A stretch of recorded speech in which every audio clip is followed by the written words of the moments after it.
Welcome to Hubble's Readers Theater. Tonight, I'll be your host, Mr. Pilkington, as we read another special book that I'm sure you're going to enjoy. Tonight's special reading will be one of my favorite books. It is titled SirCumference and the Dragon of Pie. Please join me for another special edition of Hubble's Readers Theater.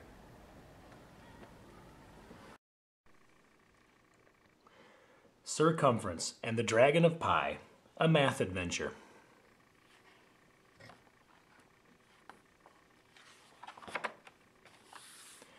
SirCumference and his son Radius sat in the shade of a tree, enjoying a delicious midday meal.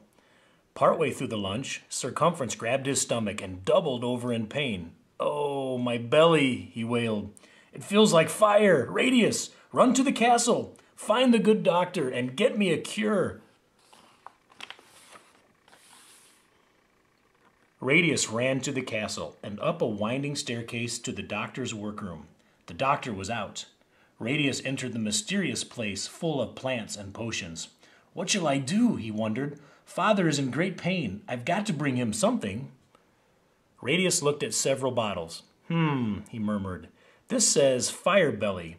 Father has a fire in his belly. Maybe this will cure it." Radius picked up the bottle and hurried back to SirCumference.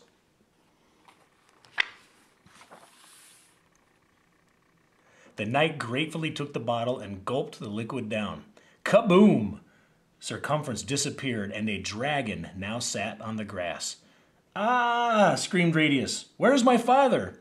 "Here," hissed the dragon, flames slithering out of its mouth.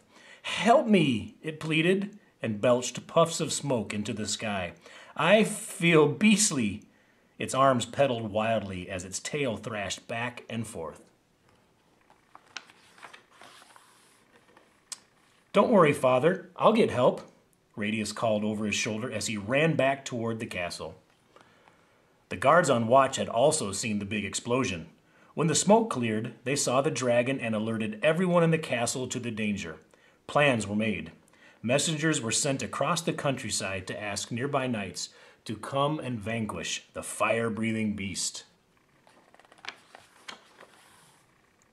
"Mother, Mother!" called out Radius as he hurried into the castle. "There you are," answered his mother, Lady Di of Amateur, looking relieved. "Come inside quickly. A dragon has been spotted nearby."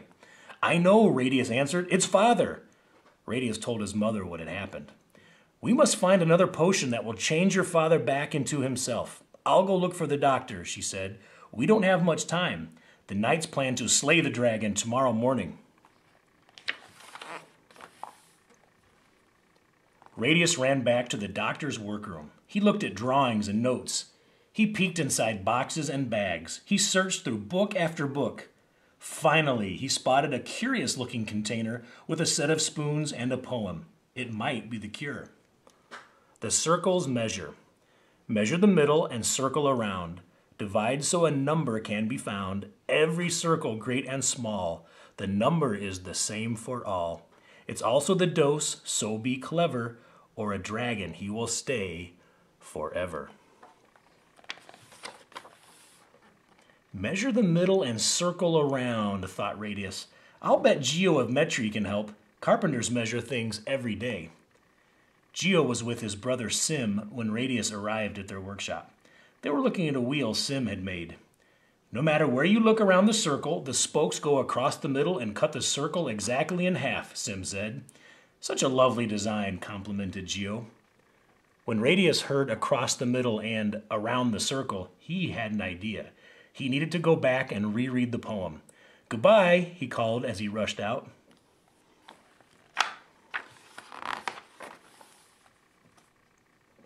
As he ran through the kitchen, he saw his cousin, Lady Fingers. She was baking pies. She measured strips of dough into equal lengths with a span of her fingers. "Help me finish the last pie, please," she pleaded. Radius thought about Sim's wheel. He arranged the strips on the pie like the spokes. There were 3 strips left over. He draped them around the rim of the pie pan.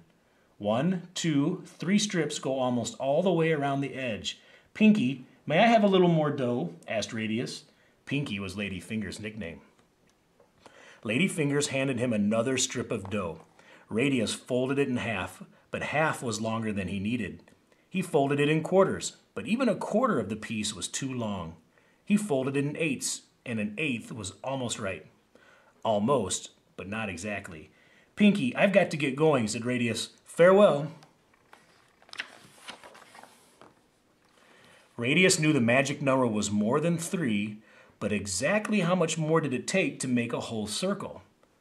Back in the workshop, Radius found Geo's measuring tape, a long strip of cloth marked in inches.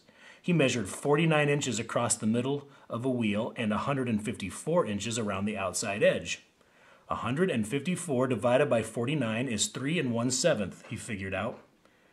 Radius measured big wheels and small wheels. Every time the distance around was 3 1/7 times the distance across. He stuffed the measuring tape into his pocket and ran off to the doctor's room.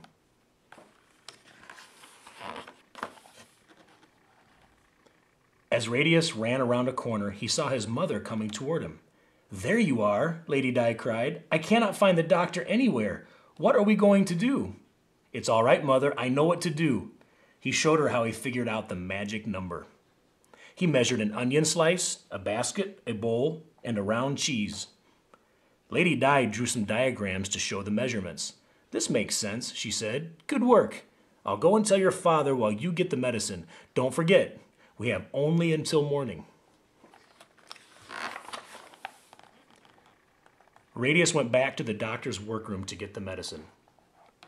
"I think I understand these directions," he said out loud. "But if I measure the wrong dose, Father will remain a dragon forever." "I must be sure I am right," said Radius. He sat down to reread the poem. As he read, his eyelids slowly closed. Soon, he was fast asleep. When Radius awoke, the sun was rising. "Oh no, I must hurry," he said. He grabbed the medicine and headed toward the woods. The smoke and flames led him right to Circumference, the dragon. The sleeping dragon was lying in a circle with its tail in its mouth. Just then it opened one eye and hissed, "Hello, son." "Father, you're a circle too, but such a big circle." Radius looked at the dragon doubtfully. Could the distance around the dragon circle really be 3 1/7 times the distance across it? Just then they heard the blaring of trumpets. "Hurry, Radius," Lady Di said. "The knights are coming." "Mother," Radius said, "hold this part of the tape while I measure across the middle of the dragon circle."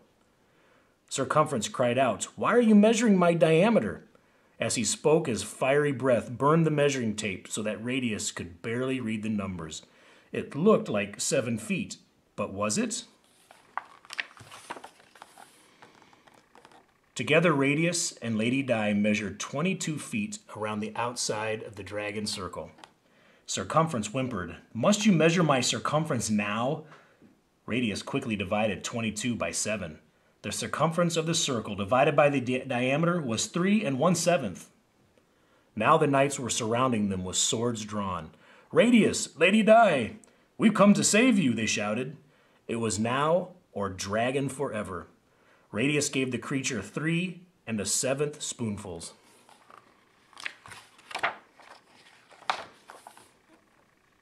Kaboom faroom!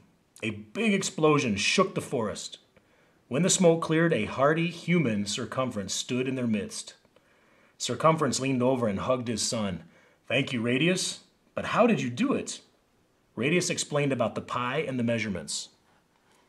Circumference and the knights listened with amazement. Cheering, they swept Radius up on their shoulders and returned to the castle.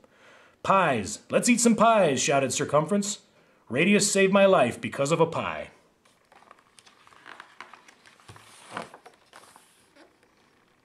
At the celebration, Radius held up a pie and explained what he had discovered. "I found out that the outside edge of a circle, called the circumference, is 3 1/7 times as long as the diameter, which is the measure across its middle. It's true for any circle." "I say we honor this new discovery," said Circumference. "From now on, pie with an E will be for eating. Pie without an E will be the name of this number for all things round." Geo and Sim stepped forward and gave Radius a present. "This is a drawing compass. May it lead you to other great discoveries about circles," they said. and Radius had the seat of honor for the entire pie celebration, which lasted 3 days, 3 hours, and 24 minutes. Pi is an interesting number. We often represent it with the 16th letter of the Greek alphabet, pi. It is usually expressed as a decimal number, 3.14159.